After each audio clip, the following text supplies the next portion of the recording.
ओम नमः शिवाय। हमारे एक दर्शक ने हमसे पूछा है कि महाकुंभ में स्नान करने से हमें क्या लाभ होगा। दर्शकों, वैसे तो शास्त्रों के अंदर साफ साफ लिखा गया है कि महाकुंभ के अंदर अगर स्नान करते हैं तो हमें पूरे पापों से, अभी तक किए गए सभी प्रकार के पापों से हमें मुक्ति मिलती है और हमारा जीवन भी मुक्त अवस्था तक पहुंचता है।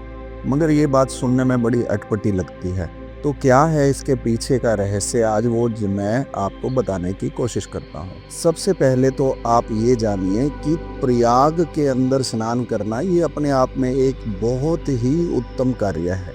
क्यों? प्रयाग के बारे में हमारे शास्त्रों में ऑलरेडी बहुत कुछ लिखा गया है कि प्रयाग के अंदर अगर हम स्नान करें तो ये अनंत तीर्थों से भी ज़्यादा हमें नेक फल देता है। ऐसा क्यों है?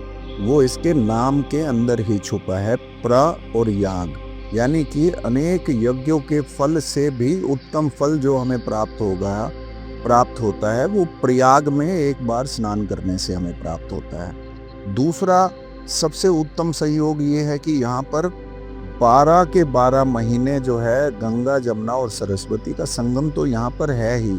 अगर इस संगम में, ये तो महाकुंभ है, अगर महाकुंभ नहीं भी है तो भी अगर यहाँ पर आकर के लोग स्नान करते हैं तो इस त्रिवेणी में स्नान करने का वही लाभ हमें मिलता है कि हमें हमारे पापों से मुक्ति मिलती है। अब बात करते हैं कि महाकुंभ में ये विशेष क्यों हो गया। महाकुंभ के अंदर ये विशेष इस प्रकार इसलिए हो जाता है क्योंकि इस समय के अंदर ग्रहों की कुछ ऐसी स्थिति बनती है जिसके अंदर बृहस्पति, सूर्य और चंद्रमा, ये तीन ग्रह विशेष रूप से कोई ऐसी एक स्थिति पैदा करते हैं कि जिससे इस स्थिति के अंदर स्नान करने से हमारा जो ज्यामिति है, हमारे शरीर की ज्यामिति, ये डायरेक्ट परमात्मा से जुड़ती है।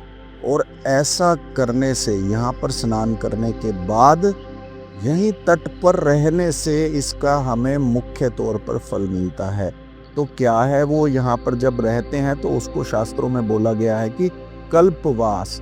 तो दोस्तों, आपके लिए ये जानना बहुत ज़रूरी है कि खाली स्नान करना ही हमारे लिए उपयुक्त नहीं होगा। यहाँ पे हमें स्नान करने के साथ साथ कल्पवास भी करना होगा। क्यों ऐसा इसलिए करना होता है? क्योंकि जब हम त्रिवेणी के अंदर स्नान करते हैं तो स्नान करने के बाद हमारी ईड़ा, पिंगला और सुषुम्ना, ये तीनों नाड़ियां जो है गतिवान हो जाती हैं। और ये जब गतिवान हो जाती हैं, खुल जाती हैं, उस समय पे हमें बाहरी शारीरिक स्नान करने के बाद बाहर आकर के वहीं पर ही वास करते हुए आंखें बंद करके हमें भीतरी स्नान भी करना चाहिए, यानी कि हमें वहाँ पर रहकर ध्यान करना चाहिए। तो जैसे ही हम आंख बंद करके ध्यान की कोशिश करेंगे तो मैं आपको ये विश्वास दिलाता हूँ दोस्तों, तो जो ध्यान की अवस्था तक पहुँचने में आपको वर्षों लगते हैं, वही अवस्था आपको मात्र 5 मिनट में यहाँ पर प्राप्त हो जाती है।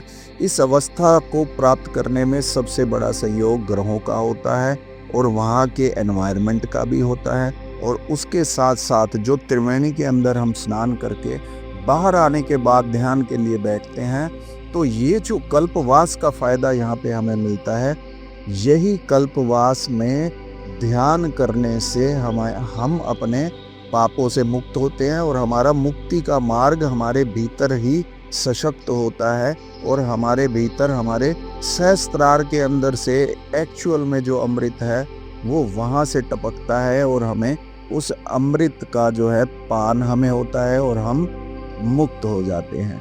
तो ये मैंने बड़े संक्षेप में बताया कि किस प्रकार हमें महाकुंभ से जो है फायदा होता है, बाहरी भी और भीतरी भी। ओम नमः शिवाय। नए कर्म करते रहिए।